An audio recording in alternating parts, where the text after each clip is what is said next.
In this video, we'll be taking a look at 3 MLB games happening on September 13, 2023, and providing you with free team picks and total picks for each one of those games. So 2 picks for each game, 6 picks in total. Welcome back to Cash Out Sports. Let's dive right into it. Oh, and don't forget to subscribe and to click the bell icon to get notified as soon as these videos get released, so that you have more time to plan out your bets as we provide these videos on a daily basis. I can guarantee that you'll have all the important information that you'll need on these 3 MLB games after fully watching this video. One more thing before we start. If you would like to gain access to our best exclusive sports picks to take your journey to the next level, then check out our Patreon in the link down below, where we offer our best single picks, parlay picks, and much more. Now let's get started. Kansas City Royals versus Chicago White Sox. The Kansas City Royals and Chicago White Sox face off on Wednesday in an MLB showdown at Guaranteed Rate Field. The two teams split the doubleheader on Tuesday. In the second game, it was the Royals that were able to secure the 11-10 victory. I'm not going to overthink this game. The current Royals are only 8 for 3-6 against Mike Clevinger, albeit with 4 doubles and 3 home runs. Clevinger met Kansas City once in May and pitched 6 innings of a 3-run ball in a no decision. On the other side, Alec Marsh has never met the White Sox before. It's hard to trust Marsh given his recent form. He's recorded a 6.5 earned run average and 5.76 FIP over his previous 4 outings and 18 innings of work. Anyway, keep in mind that this is the battle between a couple of really bad teams. Clevinger had a pretty terrible outing back on September 2nd versus the Tigers, giving up 8 earned on 12 hits in 4 innings. That said, 2 of Clevinger's last 3 starts were very nice. In that pair total, Clevinger put up 14 innings with just 1 earned on 4 hits and 2 walks, going 2-0. He should be okay here. In the Tuesday doubleheader matchups, the White Sox were a mixed bag, but the good news is that they scored 16 total runs. I like Clevinger to put up a quality start here as the Chicago offense stays hot, so the Chicago White Sox money line is our full game side pick. Alec Marsh could easily have a rough day in the office, even though the White Sox hold a 71 WRC plus against right-handed pitchers in September. The Royals bullpen has registered a pedestrian 5.36 earned run average and 4.75 FIP so far this month, while the White Sox bullpen has recorded a 3.53 earned run average and 4.44 FIP. The Royals should be able to score a couple of runs off Mike Clevinger, who's been erratic as of late. On the other side, the White Sox have a nice opportunity to get things going at the plate. Over the projected total is our full game total pick.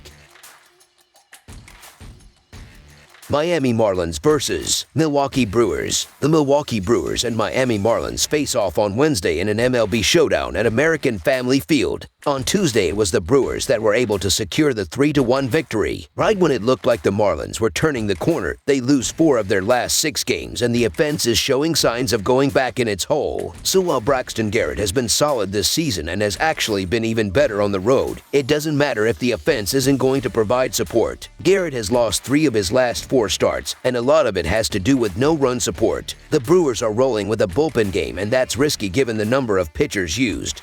But the fish are hard to back when they get in these funks, so the Milwaukee Brewers money line is our full game side pick.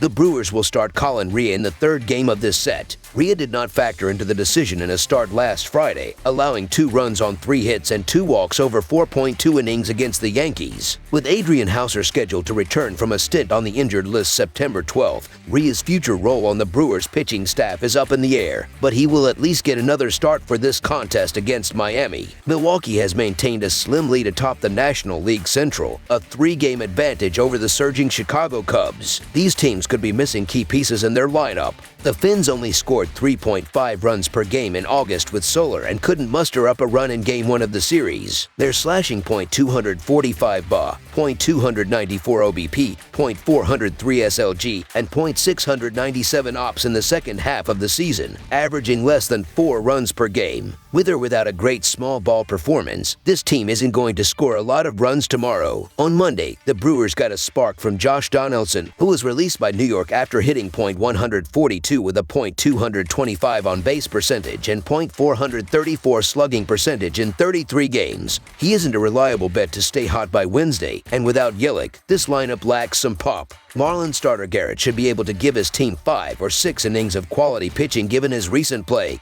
holding the Brew Crew in check. Both clubs are hitting the ball better than they had early in the year, but pitching reigns supreme for these two clubs, and this will be a low-scoring game. Under the projected total is our full game total pick.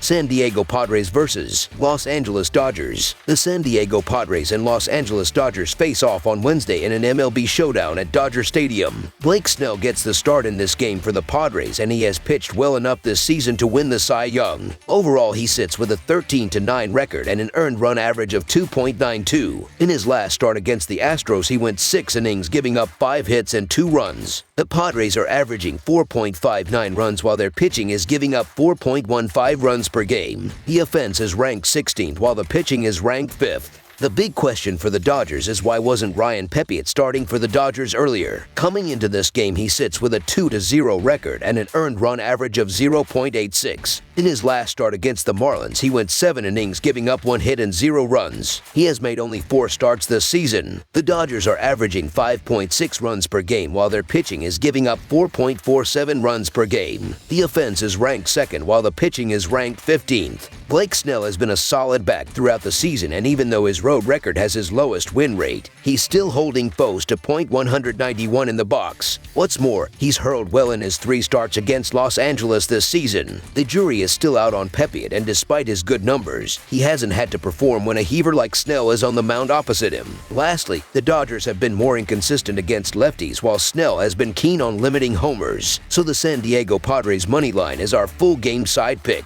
The Padres are averaging 4.29 runs per game and 4.94 runs per game on the road. They average 6.67 runs per game in their last 3 games against the Dodgers. With Los Angeles giving up 1 run per game in games started by Pepiot, the Padres will be held under their average in this game. The Dodgers are averaging 5.65 runs per game and 5.36 runs per game at home. They average 9.67 runs per game in their last 3 games against the Padres. As highlighted, Snell has performed well against the Dodgers this season and seemingly has their number. Pepiot has performed well in his limited sample size, and equally important, he has kept home runs in check while keeping batters under .200 on average. The Dodgers have been regressing to the mean after their strong August performance, and the Padres have been inconsistent at the plate all season, even more so when on the road. The Dodgers' offense is good, but they are going to lock down with Blake Snell. Pepiot has been shutting down everyone, and the Padres' bats are going to be ice cold here. This game is going to be a pitcher's duel, with San Diego giving up 4.28 runs per game in road games started by Snell. The Dodgers won't score enough runs to push the score past the total. This game could finish 1-0, and it wouldn't shock me. Under the projected total is our full game total pick. That's all for now, so if you have any other games you would like reviewed, then leave a comment down below with the game you would like analyzed. Subscribe to our channel, leave a like on this video, and we'll get to it as soon as we possibly can. We would also love to hear your opinion on the picks presented to you in this video, whether you agree or disagree with them, so leave a comment down below and do let us know.